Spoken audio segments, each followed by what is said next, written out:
Well, happy Wednesday, everybody. How are y'all doing? Thank you for tuning in and being a part of this fabulous journey. How y'all doing? Yeah, I hope you're doing good. Hello, chat room. What's up? Good to see y'all. Hey, Nina. Grace, how you doing? Goddess, good to see you, darling. Sent you an email. You got it already, but anyway, Lori, how are you doing? Good to see you, Loretta and Deborah Sloan. Hello, Gilbert. Brother, I tell you, Gilbert's got a fine looking hog there. Beautiful motorcycle there, brother. How you doing? Um, Gilbert loves the music just like the rest of us because he's lived it just like the rest of us. I mean, you know, folks, the bands we grew up with, man, they're dying off. But music will live on, right? So, speaking favor over us all, may there always be nothing missing, nothing broken in your life. And that means in every aspect. Because if there's nothing missing, nothing broken, you are truly the most wealthiest spirit soul in all of creation. Think about that. And thank you for tuning in and being a part of this. It's really an honor. I mean, you guys could go a lot of different places, but hey, thank you for being a part of this. Go, how you doing, brother? Good to see you all the way from Croatia. Abbott, hello, Dave. Shirley, how you doing? Michelle, good to see you. Emperor Rex, how you doing? Burl Jones, how are you, my darling? Good to see you. So, hey, what's up? World's going bat crap crazy. Um, who was it? The one person who sent me the videos on the dragon, and going to have Kaz on here, but because when I think of dragons, I think of Kaz. But are they awakening? Have they always been here, but decided now they're going to start showing themselves? I don't know. Tina, good to see you. Elderberry, what's up, brother? DC, K-Town, much love to you, darling. Tet, good to see you. Bizarre. So, interesting vision. I mean, you asked the question, do dragons exist? Well, dinosaurs did, and many say that that word, dragon, is also equated to dinosaurs. Now, if that's true, then his story is lacking some credibility because humans weren't around there, right? Hmm. Well, they certainly have footprints side by side, so I don't know. You figure it out. But it got me thinking, particularly the one video, and I forget who it was. I think it was Third Phase from the Moon. Love the channel. He got some really interesting things on there. But that was clearly a dragon. And the thing about it is, the thing was flying really, really fast. I mean, I wouldn't try to get anything accurate, but by the looks and the way that the camera and how it was tracking it, would not surprise me to be 5, 6, 700 miles an hour. Wow. Heads up. So I don't know. How do you feel about dragons? I think they're real. Mud Fossil University over there, just check out his archives, big ones. I mean, so anyway, Joe, I got your email, Joe Sapien. Thank you, brother, on that. It was interesting. Joe wrote and said, yesterday I had basically stated that humanity, mankind, is mentally retarded. We are mentally retarded, and I dare say that we are spiritually retarded. I mean, think about it.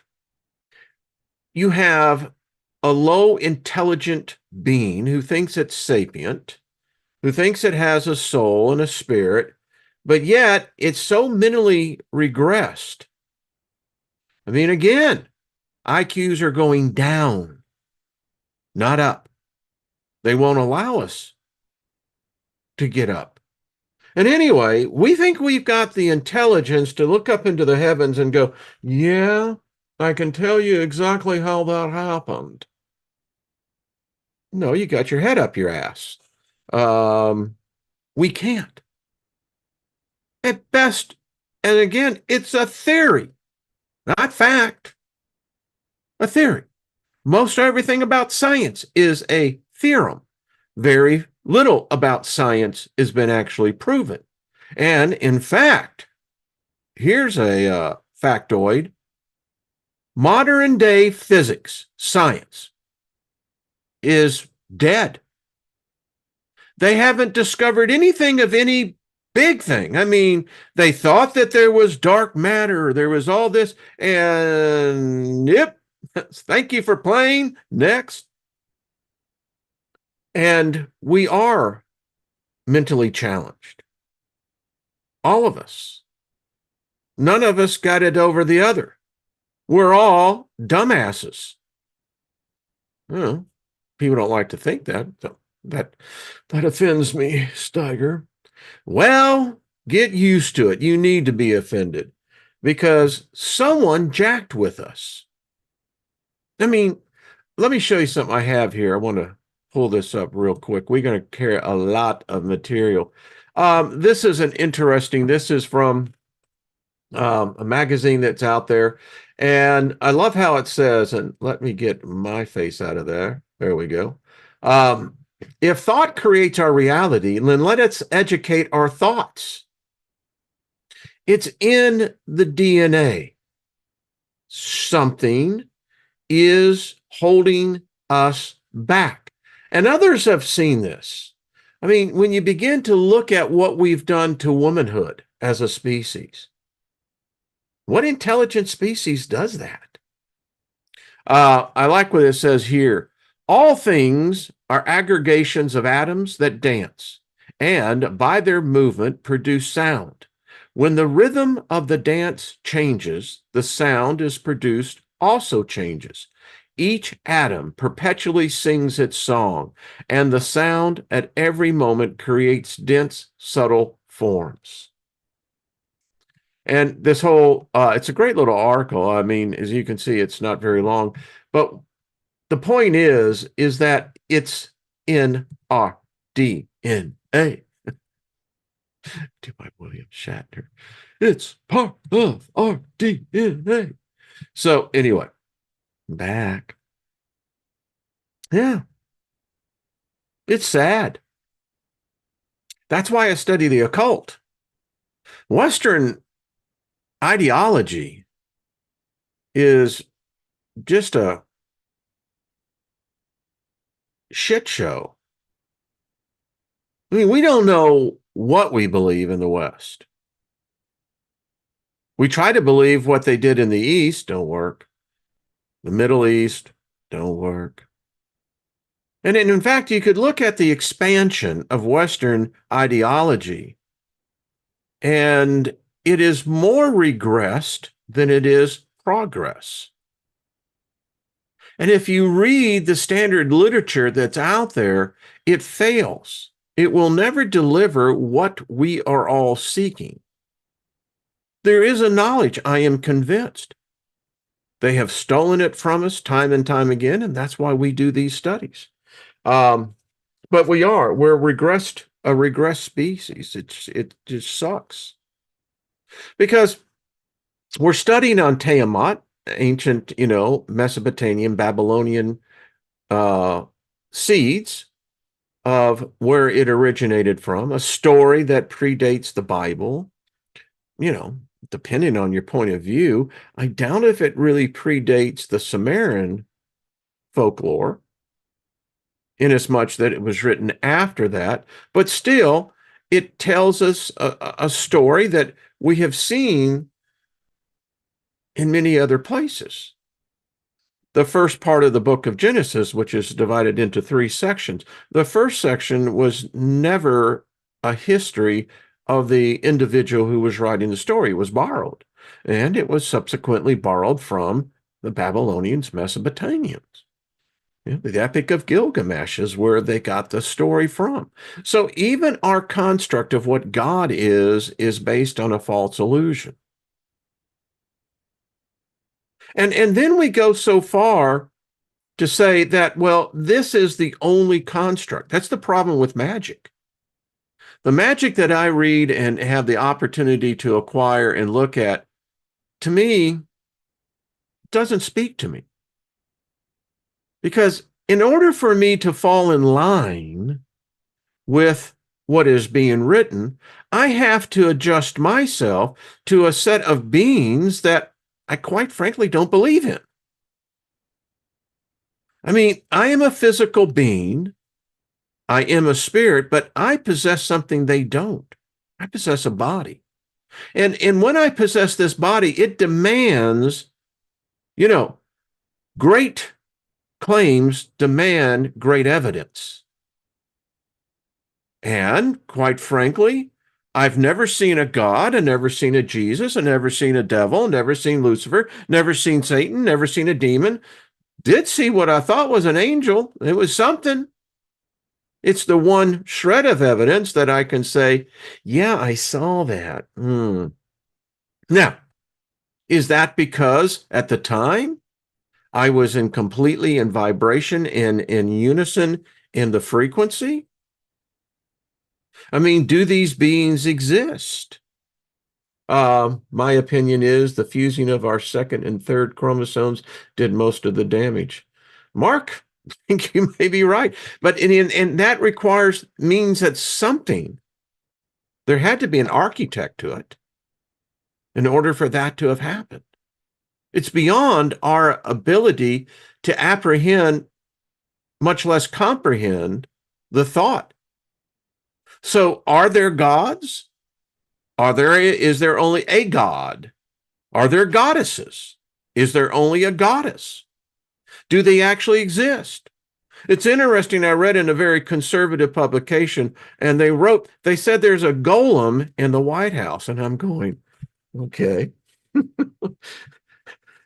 Someone's been reading something that, you ain't supposed to be reading about. And then how many humans are possessed? I mean, we possess these bodies, so technically our body is possessed by us. That would imply that all humans are possessed. And if you can have one spirit in a body, can a body hold other spirits? I don't think it can hold other souls, but maybe. I don't know. And my struggle is, see, I don't see Lucifer, Satan, or the devil. Ain't that just special? I don't see them as I used to. I used to be afraid of them. And it's them. It's not one being, so it was them. Great group, by the way. Van Morrison was a part of that before that. Gilbert, and I know other of y'all say, oh, yeah, hey, K-Town, what's up, girl? Good to see you, John. Hello, Bonnie. So I don't see any evidence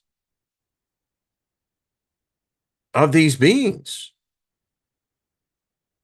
But they describe them well. But the thing about it is, it was humans who wrote that. Now, if they're a creative writer, because I didn't get a chance to meet them, I don't know what their personality was. I don't know if they were an asshole, just a jerk. Maybe they were a very, nice person. I don't know. But I can read what was in their mind, and what's in their mind they're trying to put into my mind. Worked really well, too, by the way. So as a regressed, mentally retarded species, I mean, folks, face it, we can't even solve the problems that we created. That's why we invent gods. It's their fault. Then the gods go, no, it's your fault. But so this great claim requires legal evidence. Now, where it comes to Lucifer, Satan, the devil, there's very little evidence against them. In fact, There's not enough evidence that you could bring a charge against them under, let's say, the United States legal system.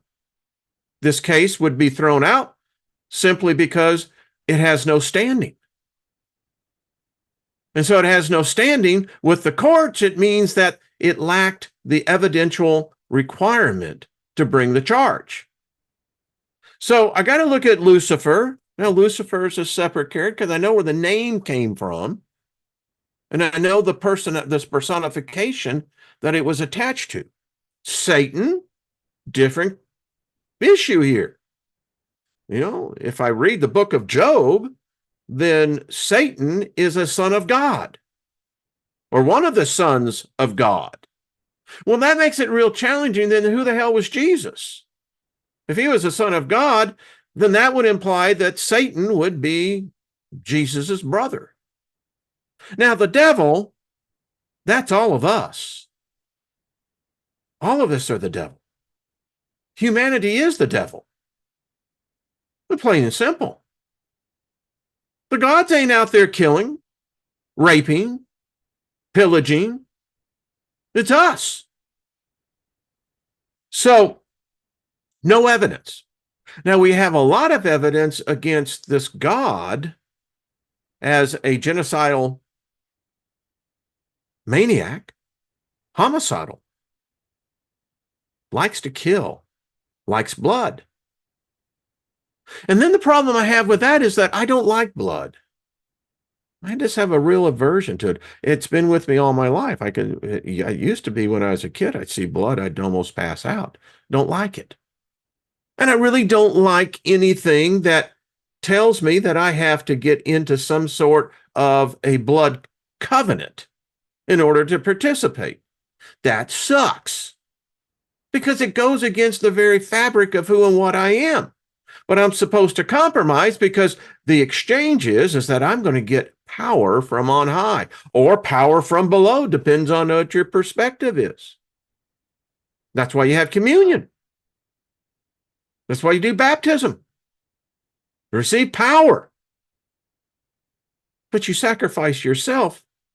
See, that's the thing about magic. Magic is real, but magic requires sacrifice. And you're either going to pay for it in the front end or you're going to pay it at the back end. No matter what, the bill comes due. It works for the faith of whatever you believe in. Everything you believe in comes with a price. It's a cost. Studying the occult is a cost. Why? Because the occult will absolutely is the iron that will absolutely shave your consciousness. And it either will break you or it's going to make you stronger. So let's get right into this. I want to share this. And I thought this was interesting as we get into our continued reading. But this is a very interesting book. This is The Devil's Legacy to Earth Mortals, being the keynote to the black arts, witchcraft, divinations, omens, forewarnings, apparitions, sorcery, demonology, dreams, predictions, visions, and here it is, compacts with the devil. So if the devil is actually humanity, then basically we're making a contract with ourselves. And I wonder how often those contracts that we have made with ourselves, where we break those contracts and we see the consequences of that, but yet we will blame that on karma or something else when in fact it was us. Anyway, this is a cool little book. I mean, it's 96 pages, and we may get into it a little bit because it's a great read. I'll just give you a little idea. It says, perhaps the title of this book, The Devil's Legacy to Earth Mortals, may at first seem somewhat strange. They will pause as they do at the witch's prayer and wonder whether they had best look into it or no, lest they should really raise the devil by reading what he has bequeathed to mankind. It is a question not yet determined by the learned whether the word devil be singular, that is to say, the name of a person standing by himself, or a noun of multitude. If it be a singular, and so must be used personally only as a proper name, it consequently implies one imperial devil, monarch, or god of the whole clan of hell, justly distinguished by term. Yeah, we'll pick that up. Ain't that something? All right. So we are in our reading of the Grimoire of Tiamat. Now, I got to tell you, we won't get into the second books of this one because, well, quite frankly, it's just, I don't think, ready for prime time. Just don't. And by the way, I think this is an interesting book. It's funny how people perceive the devil. And it's interesting because for me, I see him as three distinct personifications of one and the same thing. I don't think so. No. If Lucifer exists, I don't know if he does or doesn't, if she does, but if she does, then she's the one that has the answers. I mean, she's the light bearer, right? So let's see about this battle. Now, we read the story in the modern day version of the Bible, the modern day version. Don't even know what that is. But, and in many other different cultures, this is no exception.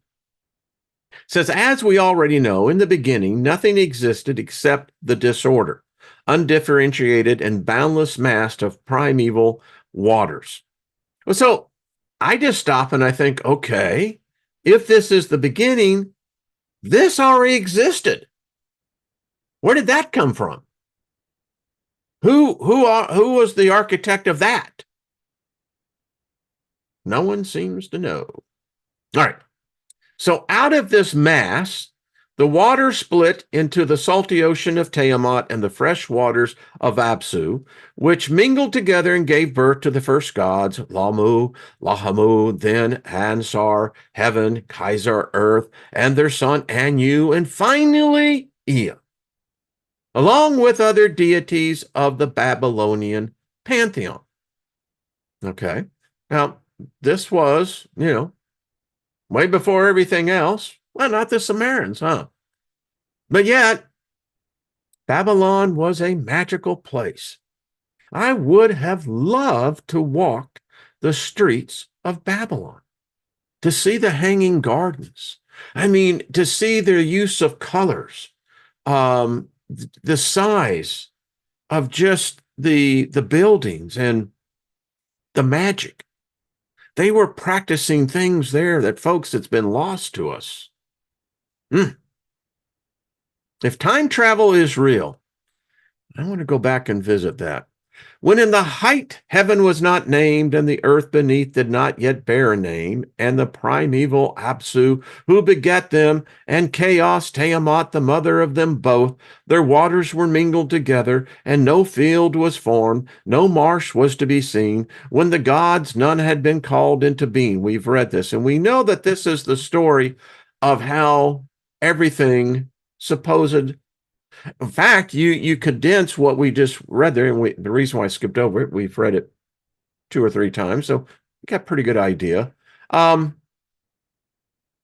could do the summation was, in the beginning was God, and God said, let there be light, and we're going to do the unabridged edition. But there's another story. Lilith tells us of a story similar to this one, which I find interesting because did the authors know each other? Where were they channeling this information? Seems to be a current. The creation of gods took countless eons, so we have no idea how long that is. And as they appeared in the universe, order came into being as well. Why? Because humans can't handle chaos.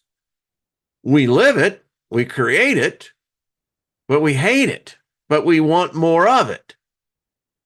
And out of this chaos that many times we create, we try to find order, and that's how we got the gods. All right.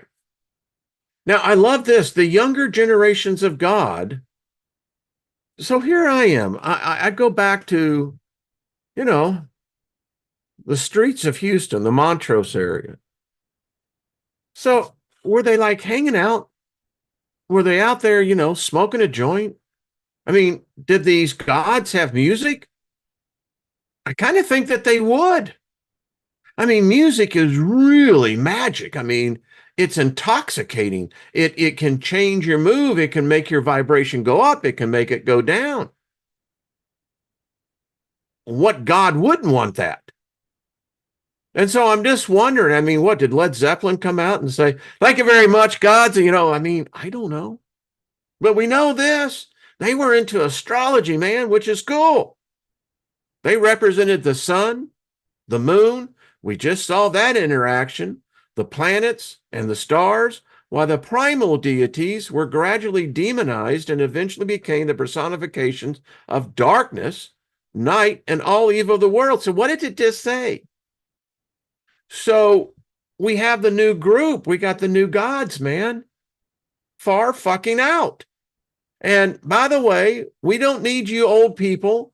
Yeah, you can take your knowledge and your experience, but quite frankly, you're wrong. We're smarter. We're younger. So now you're bad. We're good. Maybe if it was just the opposite. This prepared the ground for the legendary struggle between the forces of light and the powers of darkness. So we got forces, and then we got powers.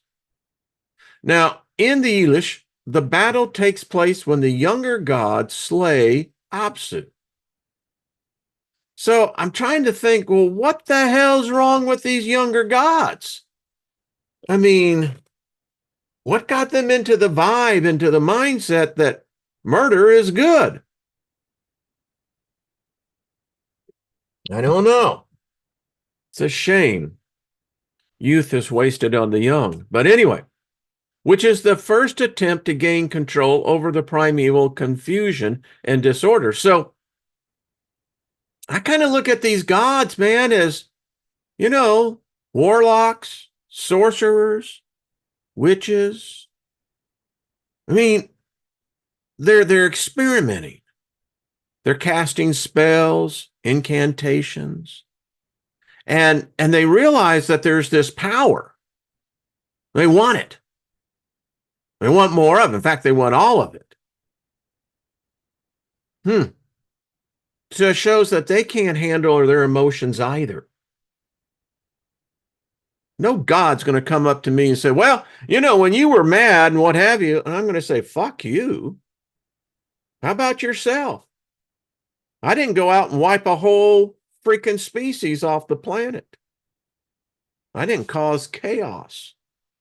Obviously, you knew about murder way before I did.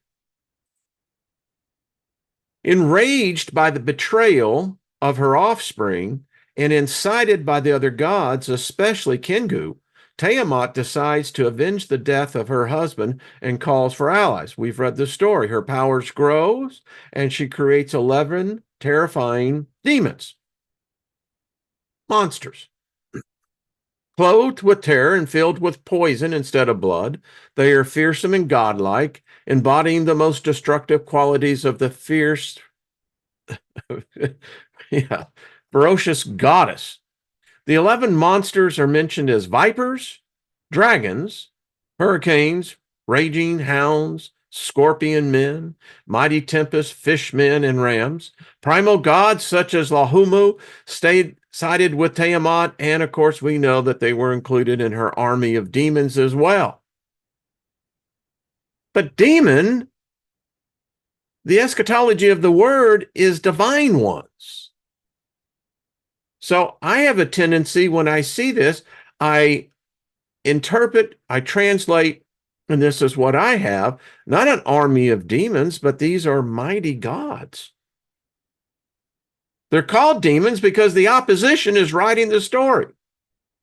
Among the gods, she elevates Kingu, her second husband, to lead the army and bestow on him the tablets of destinies. We've read this, supreme dominance. So, I want to continue on this because we've read this before, how this whole battle started. All right, so upon the threat of war, the younger gods are struck by terror and unable to face the forces of darkness. At first, they try to appease Tiamat, but we know that she was pissed off and she wasn't having any of it. You know, liar, liar. Um, and so they get the hell out of Dodge at the very sight of her. They're going, oh shit, man, she's pissed off. We got to get the hell out of here because you know what? Hell to pay. What isn't the hell hath no fury as a woman scorn? Wonder where those idioms come from. All right. Then E's son, and we get Marduk now, offers to act. We know about the whole story. He's the solar deity, the greatest of all the powers of light. Marduk becomes naturally the adversary of the dragon goddess and her power of darkness. So you could say Marduk is Yahweh in a sense. Maybe we're talking Inkel, Inyel, and Inke. I don't know. I don't think anyone will ever know. Too many watered down versions. All right, so at the great council with the banquet, he proves that he can do this. He can fight on the behalf of the gods by demonstrating his creative and destructive powers. And there's another thing that you could easily add in there, his imagination. Because imagination, that which you focus, that which your heart is focused on, that's what you'll produce. That's what it's saying. So we have a sigil, the royal insignia, the scepter, the throne, and the ring. We've seen this play out before in other stories. Then he prepares himself to fight by taking the bow, and we've read about this. And so he comes and he smashes her up, he cuts her in two, and it's just a bloody mess. Come on. He's mounting his chariot. He's got the thunderbolt. That sounds like Zeus to me. And he sets out to face Tiamat. The monsters and the fiends are smitten with fear at the mere sight of his power. I don't know what that means. When I really get down into the minutia of this, really I have no idea. What is that? What is this, an energy field? Is this, what is this? I can put my imagination to it, right? So anyway, Tiamat strikes out with spells and incantations. So if the goddess of everything, Lilith, I don't know how you want to, Eve, whatever you want to call it, she's using spells and incantations. Now, the common man that I am, I'm looking at that and I go, well, now, isn't that curious? Wouldn't I love to get a hold of those spells and those incantations? I have no idea what the language is. I have no idea how they did this. But obviously, this tells me magic. Calling those things that be not as though they are was way before we ever came onto the scene. But anyway, apparently her magic wasn't strong enough because Marduk came in and, kicked her ass. We know that. And her blood to the north wind, and he catches her 11 monsters. So, and he tramples upon their bodies as they lie helpless. He takes the tablets of destinies from Kingu, seals it with his own seal, and lays it on his own breast. Okay. So what follows the battle is the act of creation, the transition from chaos to order. Marduk splits the body of Tiamat into two parts. In one half, he fashions the dome of heaven, the firmament, and from the other, he constructs the abode of his father, which he places over the deep, Absu. Genesis 1, 2.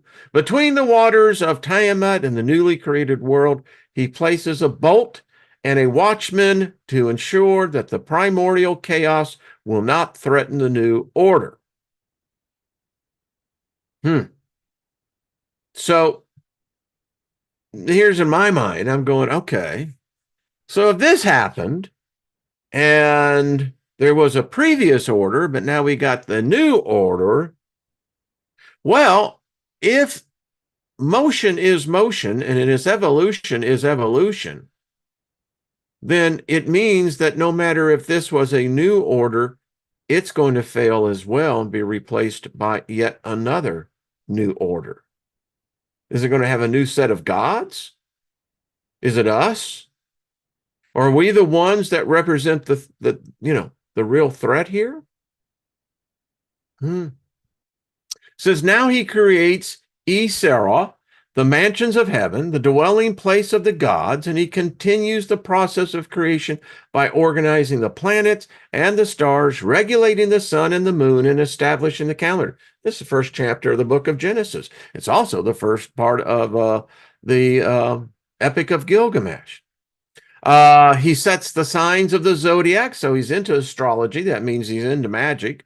And associates each sign with a particular month. Then, however, the gods begin to complain that their existence is barren because they lack worshipers who would build them temples and bring offerings. I mean, what's going on here? Did they have worshipers before? And if they did, what the hell happened to them? Because if you're saying you lack them, well, that implies that you once had them. And what type of temples are we talking about? And to bring offerings. For this reason, Marduk decides to create a human being. Upon Ian's advice, he chooses to sacrifice one of the gods and use the divine blood for his new creation. I don't know. I don't know what this blood is. I don't know if it ain't human, but human came from it. Then that would imply that each of us have this God code. Now, why in the hell have they kept it from us? Each of us carry it. If I'm going to practice magic, this is the magic I want to practice. I want to know more. If the story has foundation, then wow. I mean, if it's blood went to create us, you can't separate the two. I don't know how you would do that. How would you filter that out? And obviously, we're dealing with an intelligence that's so far above us. We're just little piss ants. But even if piss ants, we can still figure out the chemical trail. So at the council of the gods, and I always go back to Psalms 82 on this one, because it talks about the council of the Elohim. And it says the choices fall on Kingu, who was the instigator of the fight and who was held captive after the defeat of Tiamat. Now, if Kingu and Tiamat had coitus together, then Kingu must have picked up Tiamat's DNA. Now, I know that, I'm using extremes in the expression here, but I mean, anytime you have sex with another person, you're picking up their DNA. I mean, figure out how many partners you have and do the math. So why wouldn't Kingu have the same thing? Why would he not have a part of Tiamat in him? Her DNA binding with his. So this is in his blood, right? Now, again, I don't know what type of blood they're talking about. Maybe it's plasma. Don't know. Well, anyway, Marduk kills him. So we are the result of a martyr, one who was murdered. That's what it's saying. I don't know about you, but if you're doing that kind of energy, adrenochrome, that shit contaminates the blood. And so if Kingu got murdered, which means it got his life taken from him, then he had to have dumped that into his blood. Now, I'm sure the person who wrote this did not give it this as much thought, but I am. We are. Because when I learned through Rick Shelton decades and decades ago, and it so impacted my thinking because I know what a blood covenant is. It's serious shit. This is the kind of shit that carries over not only to the afterlife, but way even beyond that. So, Marduk kills him, and from his blood, the god, Ea, fashions mankind for the service of the gods. That means we were slaves right from the get-go. Now, I don't know what he is doing here. Is he a Nehemzog? Is it, or she, they're giving it a masculine here. So is it a geneticist? Obviously, it would have to be. Now, the gods who sided with Tiamat and were initially forced into labor for the service, this sounds like the Anunnakians, of the very victorious deities are freed from their work and replaced by man. So we're slaves. Wow, totally sucks. Babylon is established as the residence, and we know that, and gives him 50 names. He becomes ruler of the world and the king of all gods, king of kings, lord of lords. The last part of the epic contains a long praise of the chief god and his glorious accomplishments. It is worth noticing that the initial Marduk planned to form man from his own blood mixed with earth. Such an account was given by Berosus in the 3rd century BCE in the myth of Bel, Marduk, and Tiamat. In the Babylonian epic, Marduk also declares to create a bone for forming man.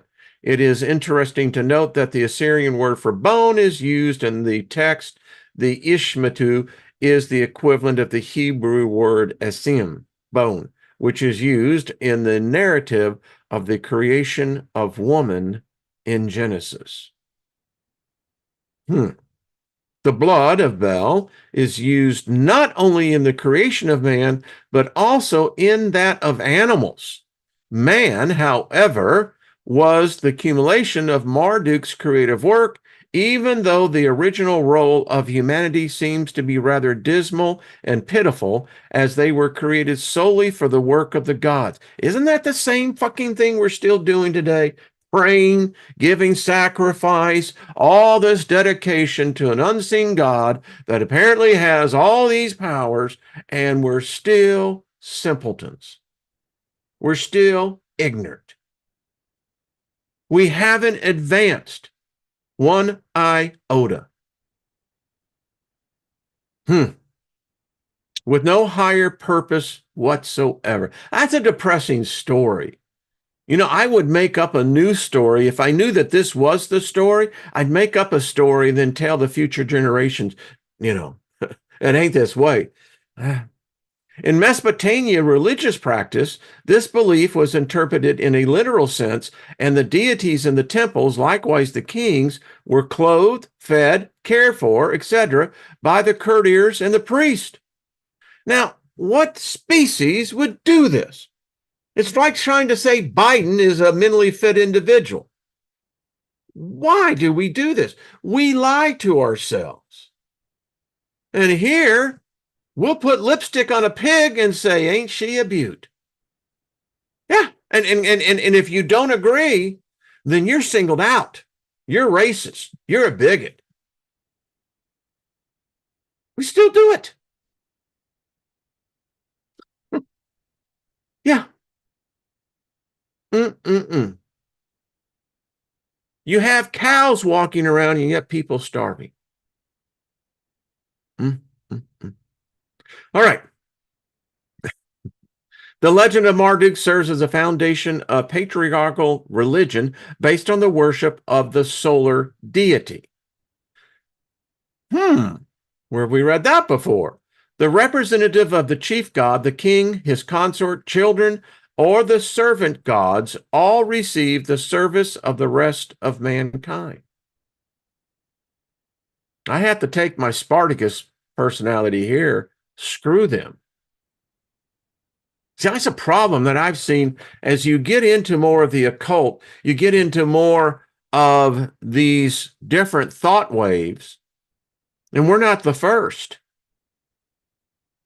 But you get like, the hell with this? And if magic is in every religion, it's in every politics, it's everywhere. But most people have no idea, they don't believe in it, and so they become mere victims of it.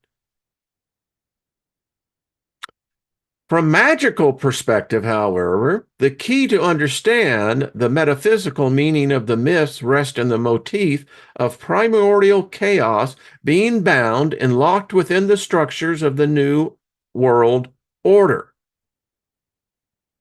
Marduk defeated Tiamat and her spawn, but did not destroy them.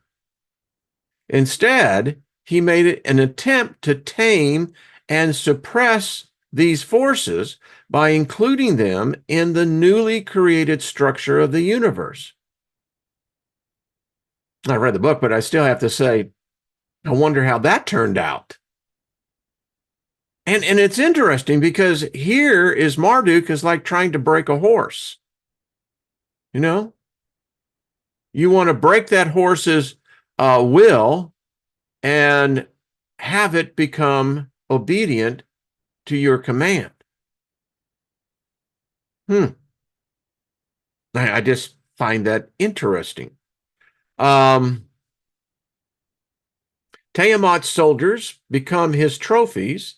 They are disarmed, and several of them became the servants of Marduk, and later came to be recognized as his symbolic animals. Oh, well, what? Yeah, animals. We are on display. So we have the serpent. Tiamat herself became the part of the world as the living nature and the embodiment of the Mother Earth concept. The blood of Kingu, demon warrior god, was believed to flow in humans, its demonic element being bound and dormant. Wow. The archfiends of primordial chaos became now part of the cosmic order. Kind of maybe, metaphorically speaking, so that's what's wrong with us. We're by nature just, we're part of a god that was murdered. Sure, there's not going to be any problems with that. Don't worry about it, Sam. Move on. Nothing to see here. But the dragon breath can still be heard in the whisper of the wind. Draconian fire pulsates in the heart of the earth, and the blood of man stirs within the slumbering serpent, shakes in her sleep. And what sleeps can be awakened. Yeah, I think it may have what be happening now. I mean, metaphorically. All right, so we still got time, and so let's get into these 11 divine ones, the 11 demon gods. So we have the concept of Teomon associated with the primal dragon goddess, in the Kabbalah refers to the first of the seven infernal habitations, which correspond with a Qalath. The Qalath are the shells of realms of evil, the dark side of the Kabbalistic tree of life. They are thought to be the debris left over from an influx of divine force too strong for the Sephiroth to withstand, the tree of life, which had poured out of the tree and created an anti-world in the dark regions. Are y'all picking up on this? Is a very it kind of expands out on many of the different motifs that we've read about this. So this is interesting. You had the Qilpoth, the tree of life. Then you have the debris. Now, my thinking is if you've got debris, something either exploded, something, yeah, I mean, what happened? Well, it was the leftover from an influx of divine force. Is that the feminine? It would sound it, wouldn't it? Wow. And it's interesting, too, when you read this, because, again, it's representing that the feminine is associated with hell, the under-earth, the moist part of earth that gives birth to life, where life springs out of. And then, more importantly, it creates this anti-world in the dark regions. They are inhabited by demons and malevolent spirits responsible for all evil in the world. But wait a minute. Now here's where I have to say, stop a minute in the story. You killed this Kingu, take its blood, makes this human form. I mean, wouldn't the humans be the evil ones then?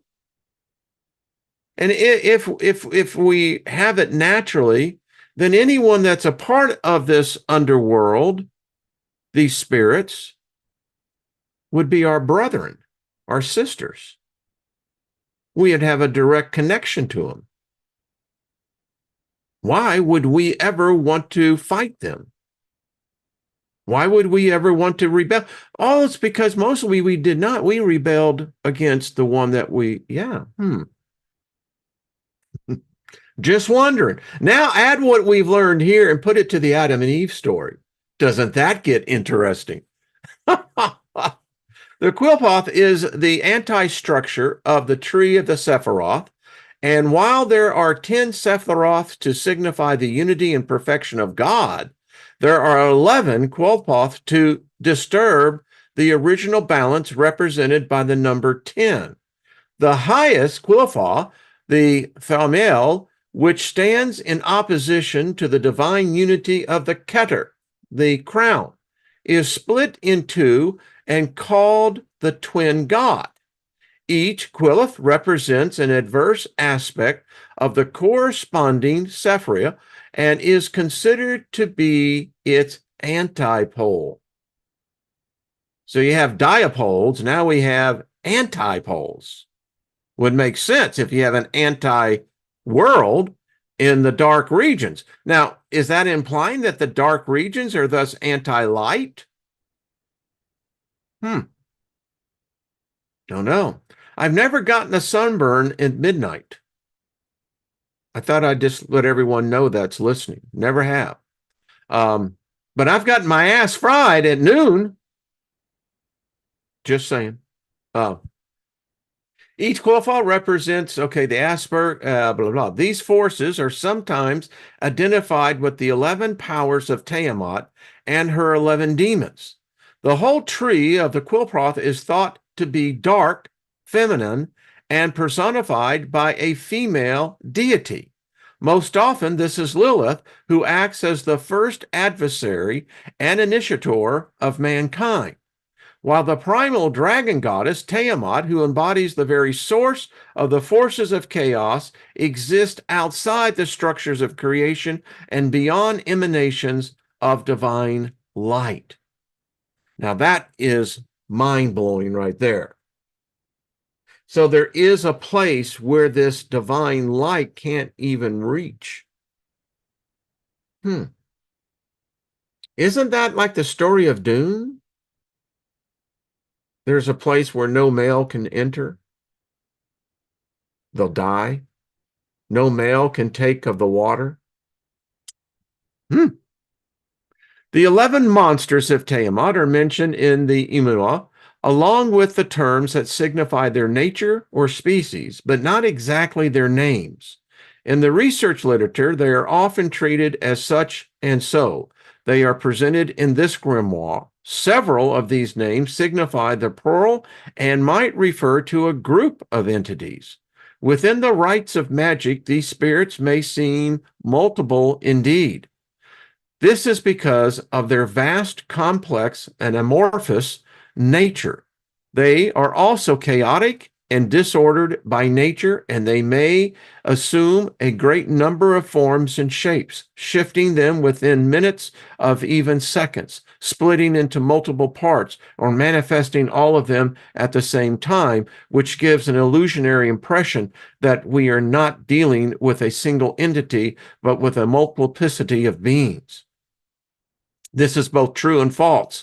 These are extremely powerful, godlike beings who exist on many levels at the same time, and thus can assume hundreds of forms and manifest all of them together.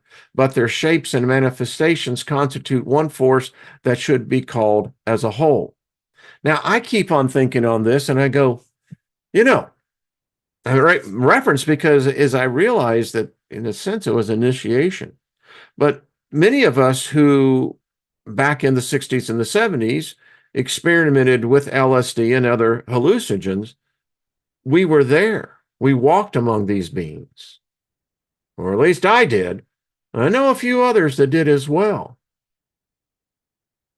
Very often I would meet in the experience many different beings.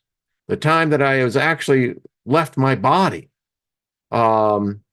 I remember the group as though it was yesterday. I still see them in my mind's eye. They spoke to me, and I'm looking back now, and my mind was so naive at that, and not like it's really gotten out of the naive stage, but yeah. And so if these entities exist, God, Lucifer, Satan, Jesus, the devil, whatever, and I don't have to participate in that, because the way I look at it, they're either very afraid of me or they don't want anything to deal with me. That would be one and the same, huh? Or they want to convert me. Well, that's the problem. You can't be a virgin twice. But anyway, from the myth, we learn that they are sharp of tooth, mirthless of fang, their bodies filled with venom instead of blood, clothed with terror, decked with splendor, godlike and powerful. Whoever beheld them was overcome with terror, and none could withstand their attack. They are referred to as the matchless weapons and enumerate in their following order: vipers and dragons, the monster Lahuma, hurricanes, raging hounds, scorpion men, mighty tempests, fish men, and bison men. Wow. Okay, someone screwed up, I can say. Wow. I mean, what would you do if you saw a bison man come up to you? I've been Yellowstone. Can you imagine? Or right outside Denver, as you're going up the Floyd's Hill there, as you know, they got the buffalo there. And someone looks over and sees this. I don't know, maybe it's no, I guess it would have to be the body would be the bison and the head would be a human. Because the other way around would be really awkward. Not like seeing a human head on a buffalo would not cause you to look twice. Oh man, we're getting low on time. All right, well, we'll pick this up tomorrow. I think this is kind of we'll finish this out for sure. But wow. Okay. Well, I hope y'all enjoyed that little trip. That is just interesting. And I just love this. I mean, we're going to get into others that I've got behind this one, and it's still it's still very interesting. The invocations, the evocations, the incantations, they work. Someone wrote me and said, I love how you expressed the Christian experience that you went through. She said, if I hadn't realized what you were talking about, she said, I would have swore that you are the headmaster of a coven, some sort of cult. And she said that when you described the salvation process, she said, it literally startled me in my thinking. She said, no one thinks about that when they're going through the process, but it's very clearly occult based. The whole process is occult based. Yeah, it is. I write it. Hey, Goppo, how are you? Anyway, it's very interesting, is all I can say. What a fascinating story. And then somehow I kind of dig this because, you know, if, as the story of Genesis, the 126 or the Genesis 2, 7, and 9 story, I mean, so did this God or the gods, and they fashioned us in their image, right? So did they mix their blood? And one would have to think, well, yes, they did. So if they mixed our blood with their blood, I mean, this makes sense now. I mean, they said that when they cracked the human genome, I made a lot of money back in the day on that. The research was just phenomenal, and the price of the stock was anyway. I digress. But so they cracked the code. Now we're getting into the mitochondrial DNA, and they say that there's millions in the Library of Congress each of us carry. I don't know how you interpret that other than to say only a God could do that. And then we're regressed with IQs of less than 100, lifespans of less than, most people won't live to be past 75, not even 100 years. I mean, this is why, my mind consistently goes, there has to be something more to this. Because it answers a lot, but it also brings up a lot of new questions.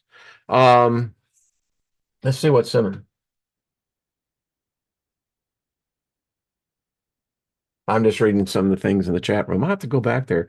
Thank you, too, by your participation in the chat room. Y'all are just brilliant people. And, hey, we're all trying to figure it out. And it's fun to have this mind coitus that we all can share in and, have our own stimulated reaction to it.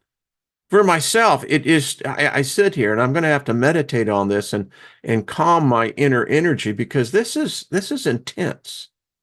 Not like I haven't heard bits and pieces of this, but when you think about it, we have this code within us.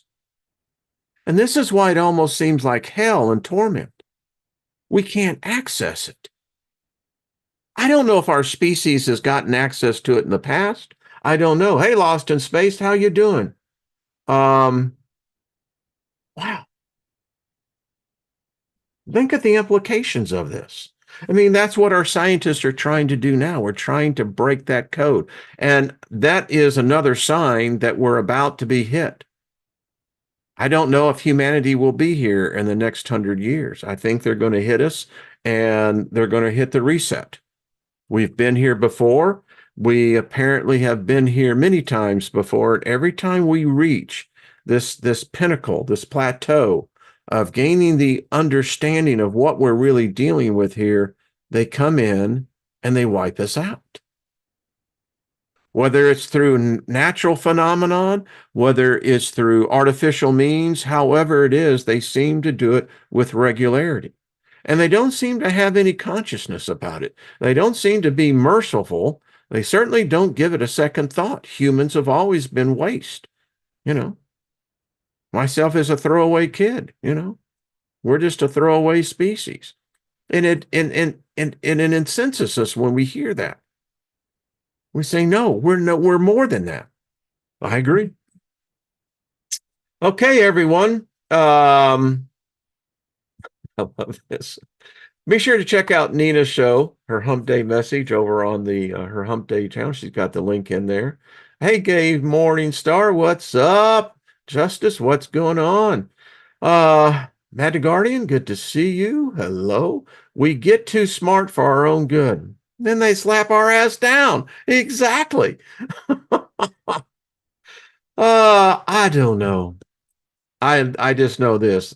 I love the fact that we're a group and we can experience this. You know, we're not out there pushing the end of the world because, hey, listen, if that's what they got planned, well, we'll sit there defiantly and give them this as it comes. Well, that'll send you to where? Well, it's going to send me to where? I mean, hell wouldn't want us. Heaven doesn't want us. Hell wouldn't want us. I mean, we're shit disturbers. We come in and upset the whole balance. It's just how we hang. Thank you, New Yoda. And Dragon's favor. Yeah, I agree. Hey, Chris, what's up? So, hey, Paul Joe, good to see you. Anyway, thanks, folks. Boy, I really went over. See y'all tomorrow. We'll pick up on this and we'll finish this out. And then we'll look forward to something new coming. Grace, thank you. They're trying so hard. Maybe this time we have a different reset. I'll stand with you on that. I do. Yeah, I'll stand. They can't take it. Hey, Lauren, how you doing, darling? Flight Risk and Joyce, all the rest of you, thank you. See y'all tomorrow. And make sure to check out Nina's channel. Scotty Boy, right back at you. They threw me away in the recycle. Yeah, look at us. Here we are again. I'm back. I love that. Hey, Rick, Merry Winds. Much love to you, darling. All right, until we see each other again, be good to yourselves.